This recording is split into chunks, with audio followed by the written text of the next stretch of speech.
യേശുവേ നന്ദി, യേശുവേ സ്തോത്രം. എൻ്റെ പേര് സിസി സുനിൽ. ഞാൻ ആലുവായിൽ നിന്നും വരുന്നു. ഞാൻ 2018 സെപ്റ്റംബർ 28 തീയതിയാണ് ഉടമ്പടി ആദ്യമായി എടുത്തത്. ഇതെൻ്റെ 3ാമത്തെ സാക്ഷ്യമാണ്. എനിക്ക് പീരീഡ് സംബന്ധമായ ഒരു അസുഖമുണ്ടായിരുന്നു.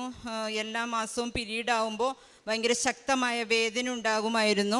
അപ്പോൾ ഞാൻ ഉടമ്പടിയിലായിരുന്നതുകൊണ്ട് ഞാൻ ഹോസ്പിറ്റലൊന്നും പോയിരുന്നില്ല. അപ്പോൾ എല്ലാവരും പറഞ്ഞു, എൻ്റെ സഹോദരങ്ങളും എല്ലാവരും പറഞ്ഞു, നീ ഹോസ്പിറ്റലിൽ പോകാൻ പറഞ്ഞു. അങ്ങനെ ഞാൻ എല്ലാവരുടെയും നിർബന്ധത്തിന് പോകുന്നതിനേക്കാൾ മുമ്പ് എനിക്ക് ബഹുമാനപ്പെട്ട ജോസഫ് അച്ഛനെ ഒന്ന് കണ്ടിട്ടേ ഞാൻ ഹോസ്പിറ്റലിൽ പോകുകയുള്ളൂ എന്ന് പറഞ്ഞു.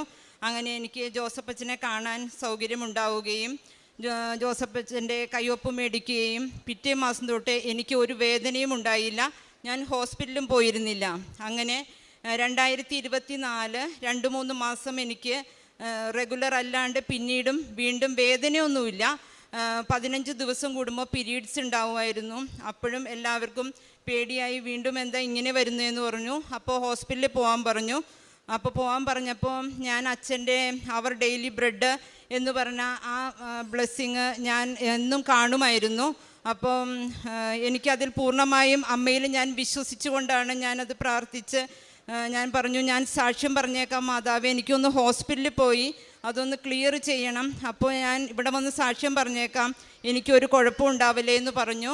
അങ്ങനെ ഞാനൊരു ഡോക്ടറെ അടുത്ത് പോവുകയും ഗൈനക്കോളജിസ്റ്റ് എന്നെ ചെക്കപ്പ് ചെയ്തപ്പോൾ ഫൈബ്രോയിഡ് ഉള്ളതായിട്ട് സംശയം പറയുകയും ചെയ്തു. അവരെനിക്ക് സ്കാനിങ്ങും തൈറോയ്ഡ് ടെസ്റ്റും പറഞ്ഞായിരുന്നു. അപ്പോൾ സ്കാനിങ്ങിലും തൈറോയ്ഡ് ടെസ്റ്റും പറഞ്ഞു. ആ ടെസ്റ്റ് മൊത്തം എടുത്തിട്ടും എനിക്ക് വേറെ ഒരു പ്രോബ്ലം ഉണ്ടായിരുന്നില്ല.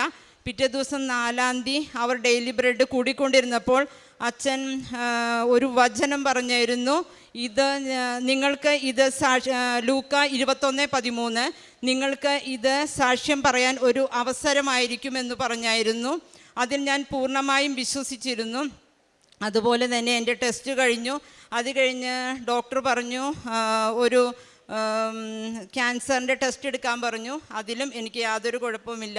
യേശുവേ നന്ദി, മാതാവിനും 1000 നന്ദി. പ്രേക്ഷിത പ്രവർത്തനം, ഞാൻ പത്രപ്രവർത്തനമൊക്കെ ചെയ്യുന്നുണ്ട്.